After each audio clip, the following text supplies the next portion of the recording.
Alors, pour l'exercice 4,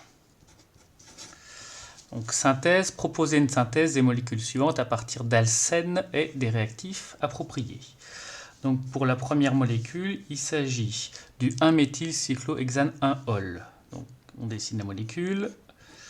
Donc là c'est le cyclohexane, et en position 1, une fonction alcool, et en position 1, un groupement méthyle.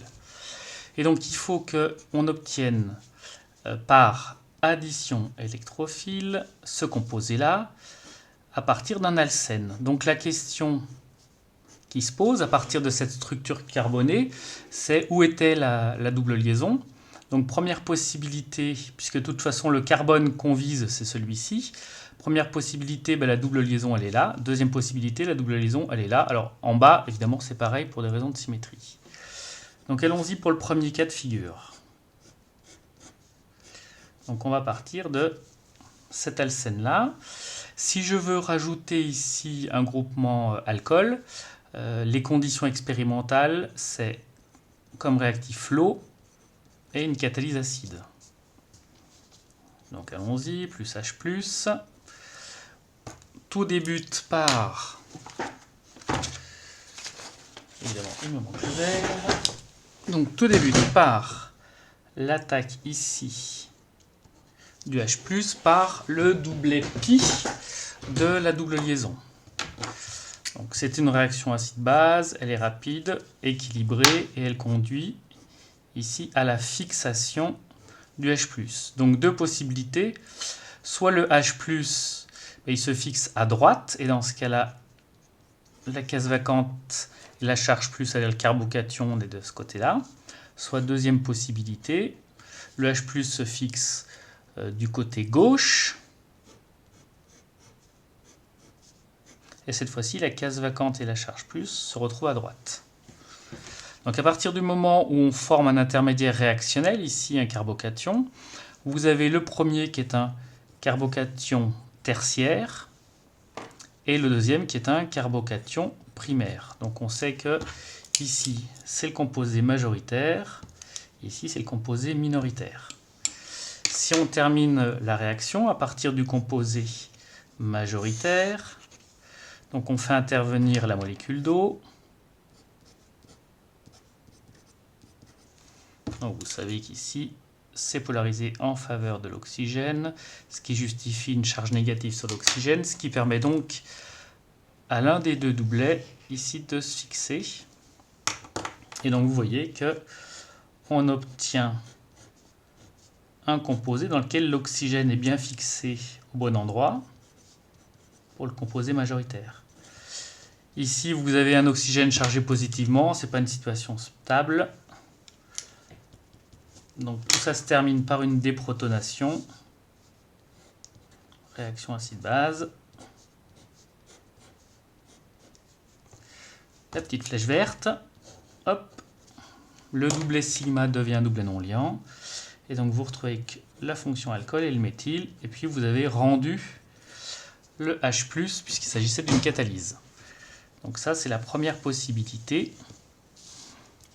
Alors on voit que cette possibilité, elle marche bien, puisque c'est le composé majoritaire qui conduit au produit qu'on attend. Donc c'est une réaction qui est compatible en termes de logique de synthèse. Deuxième possibilité, je pars de l'autre alcène. Donc cette fois-ci, la double liaison est dans le cycle. De la même façon, le doublet pi attaque le proton, équilibre acide-base, avec deux possibilités. De la même façon, si le H+ se fixe à gauche, la case vacante et la charge plus sont à droite. Première possibilité. Deuxième possibilité. Cette fois-ci, le H se fixe à droite et la charge, on la retrouve à gauche. Donc ici, un C+ tertiaire. Ici, un C+ secondaire. Donc à nouveau, vous voyez que si j'applique la réaction avec H2O, bon, je ne refais pas le mécanisme, on va obtenir le composé recherché de façon majoritaire. Alors, quelle est la meilleure solution entre les deux? Puisque les deux fonctionnent, il faut se souvenir qu'on est dans le cadre d'un contrôle dit cinétique.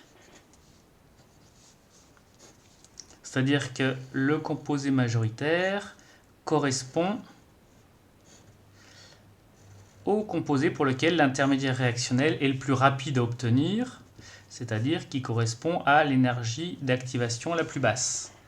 Or, vous vous souvenez que le carbocation tertiaire est plus stable que le carbocation secondaire, qui est plus stable que le carbocation primaire.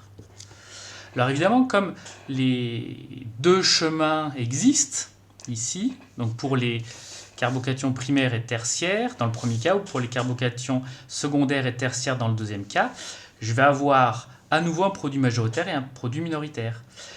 Quand est-ce que la situation est la plus intéressante? Quand le rapport de nombre de moles du bon produit sur le nombre de moles du mauvais produit est maximal. Pour qu'il soit maximal, il faut avoir la plus grande différence d'énergie d'activation possible. Donc dans ce cas-là, vous voyez que il y a une différence beaucoup plus marquée entre l'énergie d'activation qui correspond ici au primaire par rapport au tertiaire que entre le secondaire et le tertiaire. Donc ici, le rapport des deux sera moins favorable que si je prends le tertiaire avec le primaire. Conclusion, la méthode qui est la plus intéressante ici, c'est celle-ci.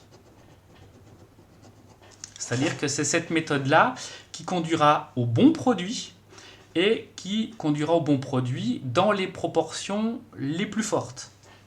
Cette deuxième méthode, elle conduit également au bon produit, mais avec des proportions qui sont moins favorables, c'est-à-dire que les pertes de matière seront plus importantes que pour la première possibilité. Donc voilà en ce qui concerne le premier exemple. Le deuxième exemple. Donc il s'agit du 1-chloro.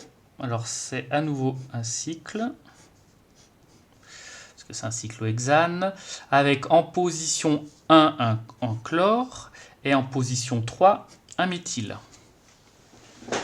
Donc évidemment on souhaite obtenir ce composé-là par addition électrophile à partir d'un alcène. Donc cet alcène a nécessairement la même structure carbonée que le produit final. Et vous voyez que c'est ce carbone-là qui est la cible pour fixer le chlore. Alors si je veux fixer un chlore, le réactif, c'est HCl. Donc deux possibilités, soit la double liaison je la mets de ce côté-là, soit je la mets de ce côté-là. Les situations ne sont pas équivalentes du fait de la présence ici du groupe méthyle qui rend asymétrique cette molécule vis-à-vis de cette position. Donc là encore, deux possibilités. Première possibilité,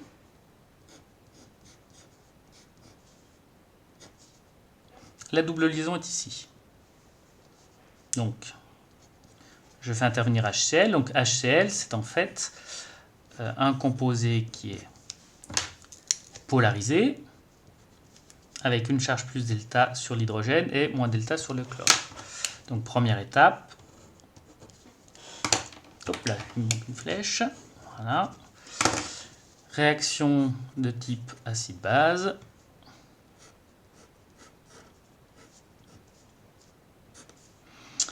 Avec la formation d'un chlorure. Donc la question est de savoir finalement où est-ce que se met le H.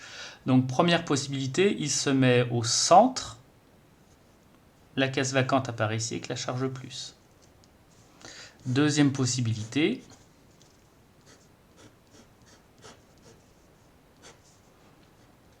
le H se met en haut. Donc la case vacante et la charge plus se mettent là.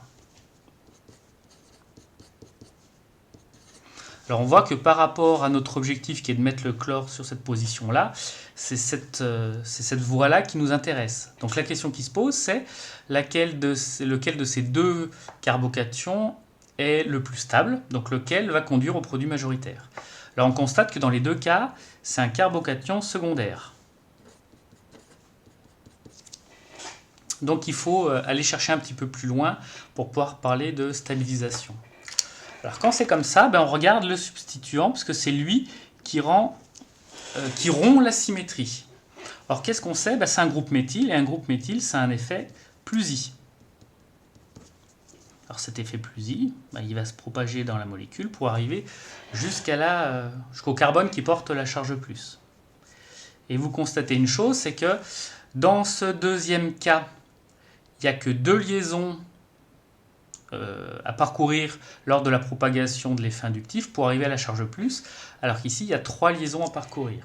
3 liaisons à parcourir, ça veut dire que l'effet inductif a le temps de s'atténuer, et donc, ici, la stabilisation est moins bonne du fait de la distance, de l'éloignement, qu'ici. Donc là, on est dans le composé qui est majoritaire, et là, on est dans le composé minoritaire. Bon, tout va bien pour nous, puisque c'est bien le composé majoritaire qui va conduire au bon produit. Et donc, dans un deuxième temps, vous avez ici le chlorure qui peut attaquer, terminant ainsi notre réaction. Et donc, on obtient bien le bon produit par cette possibilité-là. Deuxième possibilité. Donc, je prends l'autre alcène.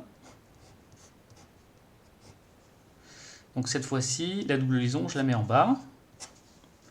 Plus HCl, polarisation, plus delta, moins delta, attaque, avec à nouveau 2 possibilités. Donc soit le H, il est en haut.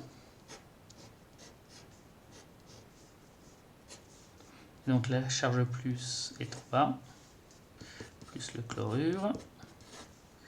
Soit deuxième possibilité, le H est en bas et donc la case vacante et la charge plus sont en haut. Et là, pour les mêmes raisons, effet plus I, 1, 2 ici, alors que là, c'est simplement une seule liaison. Donc on voit qu'ici, c'est le majoritaire et ici, c'est le minoritaire. Or, donc plus chlorure. Alors vous voyez que si on veut le bon produit, il faut que ce soit cette attaque qui ait lieu. Donc c'est le produit minoritaire. Ici, le produit majoritaire, c'est celui du haut. Et donc le produit majoritaire sera ce composé-là, dans lequel le chlore est à côté du carbone, est porté par le carbone qui est voisin du carbone qui porte le méthyle, ce qui n'est pas notre objectif. Donc on voit qu'ici, c'est à bannir cette méthode, alors que celle-ci, c'est la bonne. Donc voilà pour l'exercice.